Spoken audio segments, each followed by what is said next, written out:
everyone. Hey, my friend, how are you? I am so good, and I'm so happy to have you here, and I can't wait for everybody to hear what you have to say. So I'm going to turn it over to you. Welcome. Thank you. Bright and early. Welcome, everyone around the globe. This is crazy. We're live. I want to say, first off, forgive me. Sometimes I talk fast. I just get excited. And like Deanna says, it's like we are passionate about this. I don't know if I dream this stuff, but it just comes very easily for me to just do what life brings you and just to live this lifestyle.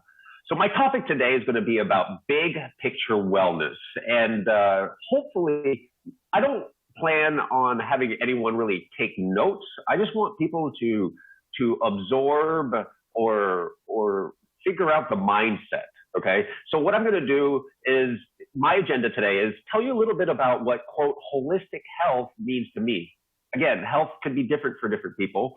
The second thing I want to talk about, I want to bring a study that many of you have never heard of, that was done about 100 years ago, but has very strong applications to today, is individuals. And the last thing, and I want to talk about a little bit of trends that are happening in this world that can possibly get you to be more aware of what's going on, to give you that little nudge to move in that direction that you really want to go to. You just never had enough reason to. So that's what we're going to talk today. But first, some of you, when you listen to someone, you kind of in the little back of your head, you want to know a little bit more about that person. So give me a second to share a little bit about myself, okay? I am 47 years old. I just turned 47. This is my family. I recently got married, okay? I met my soulmate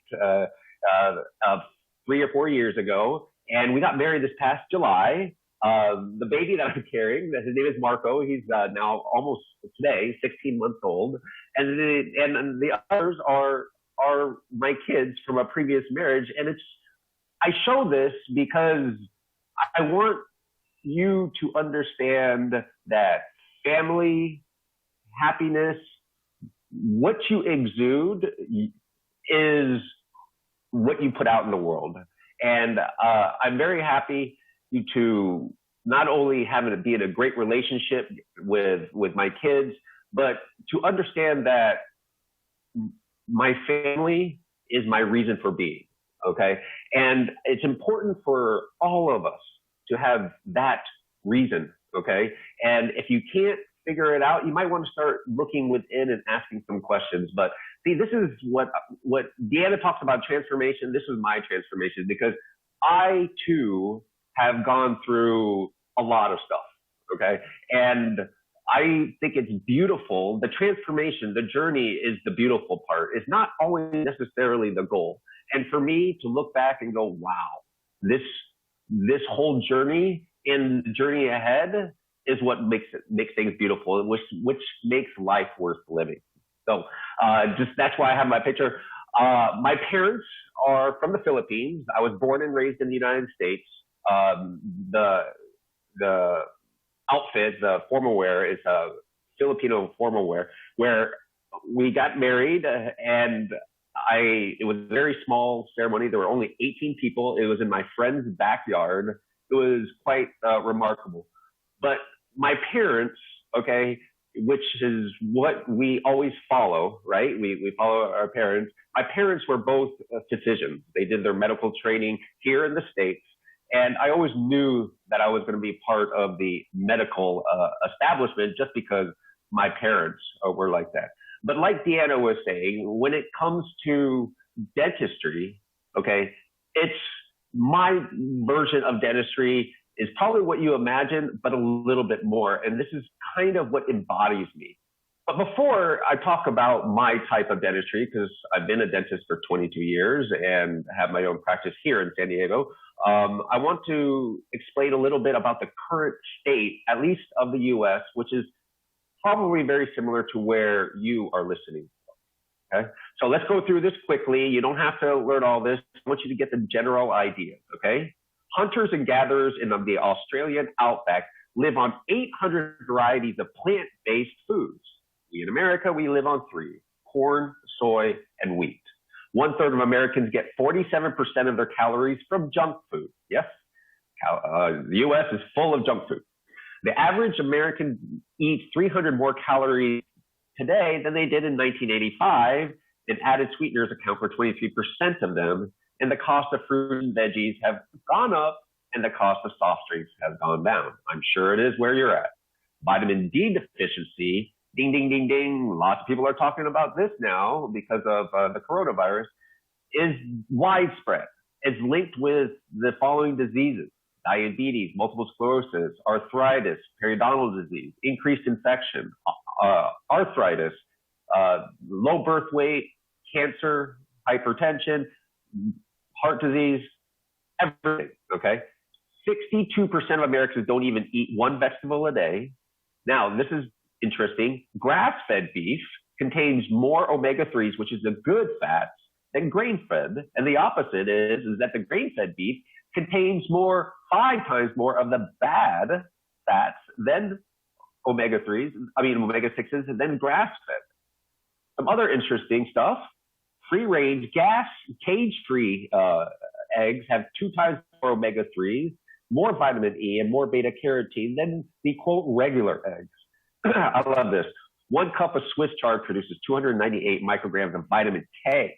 That's 3 to 4 times more than what you need. Just 1 cup.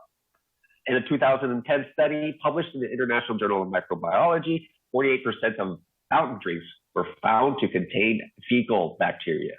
Ew. 69% of Americans still are overweight or obese. Eating a Mediterranean diet, consuming olive oil, can reduce heart disease by 30%. Diet drinkers are 60% more likely to develop type 2 diabetes. Kind of strange, because type 2 is because of the sugars. 90% of Americans are potassium deficient. Most omega-3 fish oils can reduce heart attacks, strokes, improve cognitive function, stunt breast cancer development, relieve depression, increase protein synthesis. Aspartame, which is an artificial sweetener, is an excitotoxin promoting cancer growth and spread. Soda intake leaches calcium from our bones, leading to osteoporosis. Garlic can help stomach, GI, and colorectal cancers. Do you see what's happening? It is so easy to be unhealthy. This is a fact. These are not made up things. And so this trend is absolutely what exists now and is what you and I are doing. Okay? So what are we going to do about this? Well, one of the things in my type of dentistry is I look at what I call holistic health. Okay? Now, the word health is kind of vague because it could mean different things for other people. Some people could be, if I'm not in pain, then I'm healthy. Okay? On the other hand, on other people, they could be like, oh, I need to have the ideal blood markers. That's health for them. So the word health is kind of vague. The word holistic, which is kind of new, there's holistic everything now. It used to be considered weird to be holistic, but when it comes to holistic now, you have holistic financial planning, holistic architecture, you have holistic coaching, holistic is everywhere. So I'm going to try to pull everything to my version of what holistic health means. Okay. Number one, Deanna talked about it, is whole body. Everything is connected. Like the blood that goes into your gums, in your jawbone, and in your teeth is the same blood that goes into the other parts of the body. So it is quite possible that if you have an infection in your mouth, it can go to the rest of the body and cause an infection there. Pretty obvious. But the problem is that doctors are so myopic. They have a single focus. It's very rare for you to find a doctor that would talk about the other things, because we like to break things down in parts and talk about what we know, but we don't want to talk about stuff that we don't know. Here's the bottom line. When patients come to see me, I look at them and then they may say, I have a toothache. The first thing that goes on in my head is there something systemically that is causing that problem in the mouth? And the opposite can be true, is they come in the mouth and they have something going on in their mouth, and I go, is that causing inflammation elsewhere? Is it causing a problem elsewhere? Those are all kind of things that like automatically my mind goes there. It may not be automatic for you, but it could be automatic for you. So just kind of understand the whole body concept is not new. It makes sense, and it's okay to start asking questions that you don't know, that you may not know the answer to. Okay. The other issue is big picture perspective. Now, when I say big picture, we can look at the tooth and figure out what's going on there. Or we can look at it from 10 feet, 100 feet, thousands of feet. Big picture, I look from the top and the bottom. You look at every which way, okay? Look at so many different perspectives. What does that mean? Well, it could mean like, well, that tooth became a problem because of some traumatic experience from the past. We're talking about mental illness. We're talking about emotional illness. We're talking about stresses. We're talking about relationships. All of these things can combine and cause problems. So if you don't ask, the next thing is better questions, then you're probably not going to really, truly conquer the problem. Okay. So if you had a headache, for instance, like Deanna had a headache, okay, she could have gone, everybody, one half of this world will be like, well, how do you treat the headache? How do you get rid of the headache? And that is an okay problem, but what if the headache comes back? Are you deficient in painkillers? I don't think so. I believe the better question is what caused that headache? Okay. And so asking questions like what caused it, you may not find the answer, but it will lead you down the path or the journey of finding the answer. And that's what really holistic health does mean to me. It can mean a whole lot more to me. I mean, I can go into energetic medicine and acupuncture and alternative therapies and all of this. It all comes into play. It is miraculous what anecdotal, okay, meaning that real life stories have happened because of holistic ideas or opening up or opening up your mind to all these new ideas. It's just amazing. The next thing I wanted to get to is I want to show you some pictures. Okay. I'm going to go through them kind of quickly, but I want you to get an idea of this study that I think is a landmark study and is a basis for problems today, but also the solutions for today. So these people, you're going to find different communities, different areas.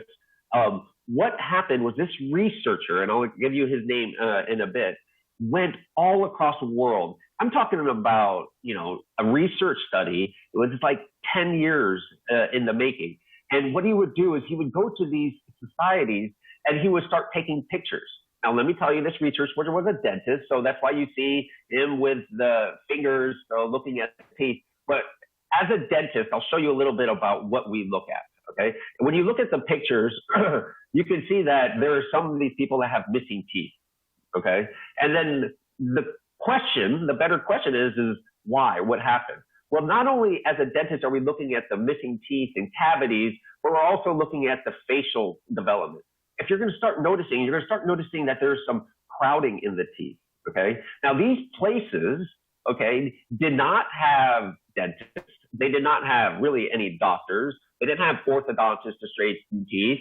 And then, what you're going to find is that there were primitive societies in the early 1900s that were living off their land. And guess what?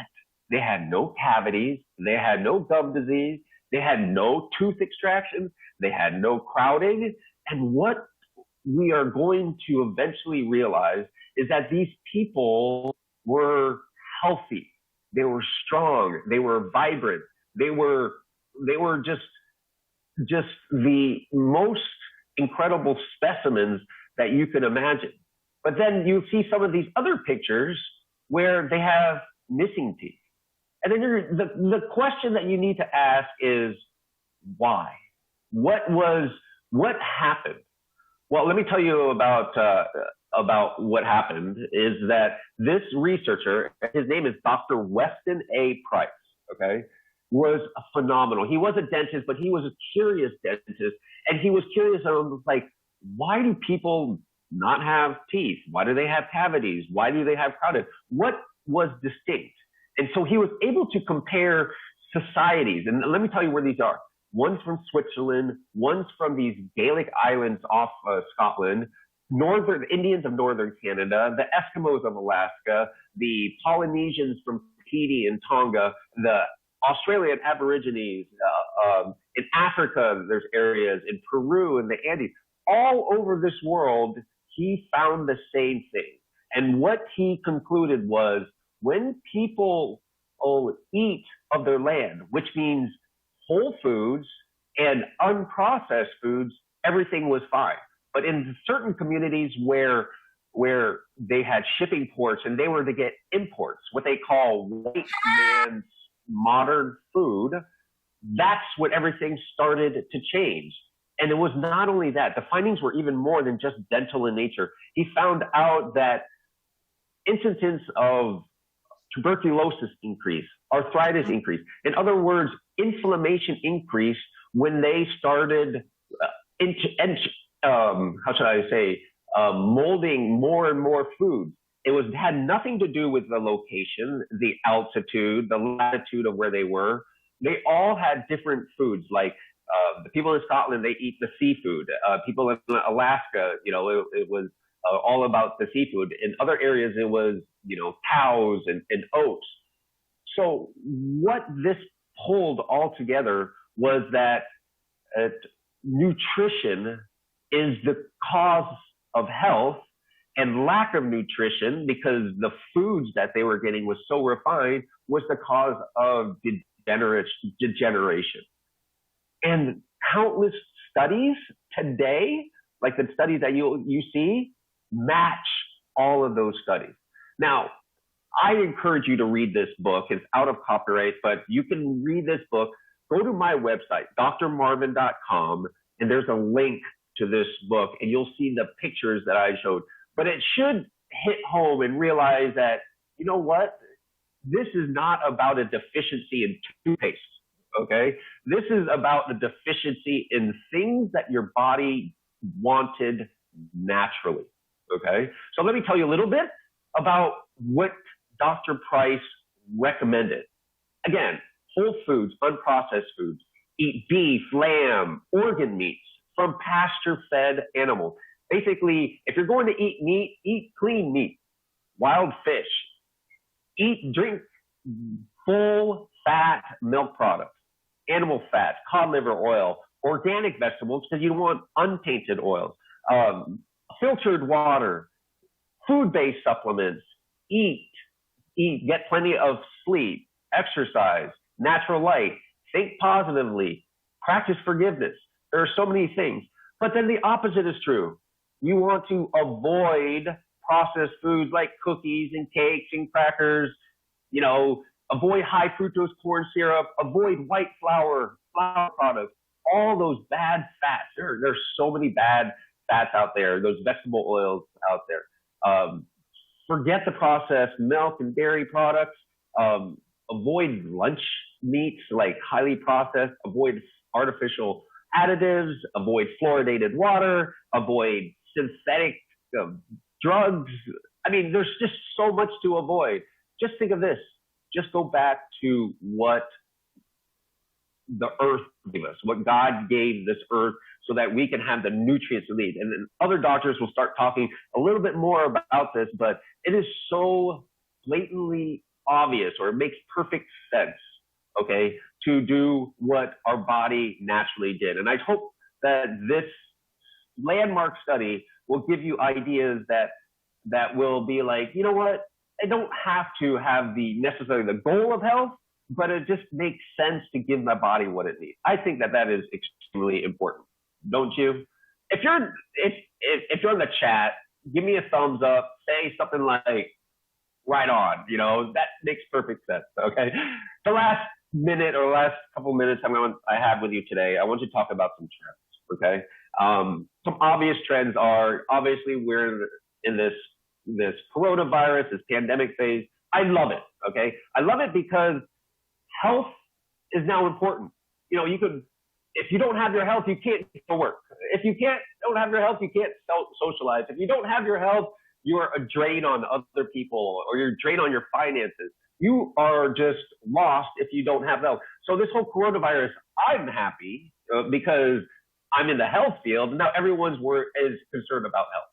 But don't, just because you believe in health doesn't necessarily mean that you're going to be healthy. When you believe in health now, you don't just blindly accept whatever or someone says about health, you know? So better questioning is actually more important after your awareness of health has increased. So the whole idea of health has increased.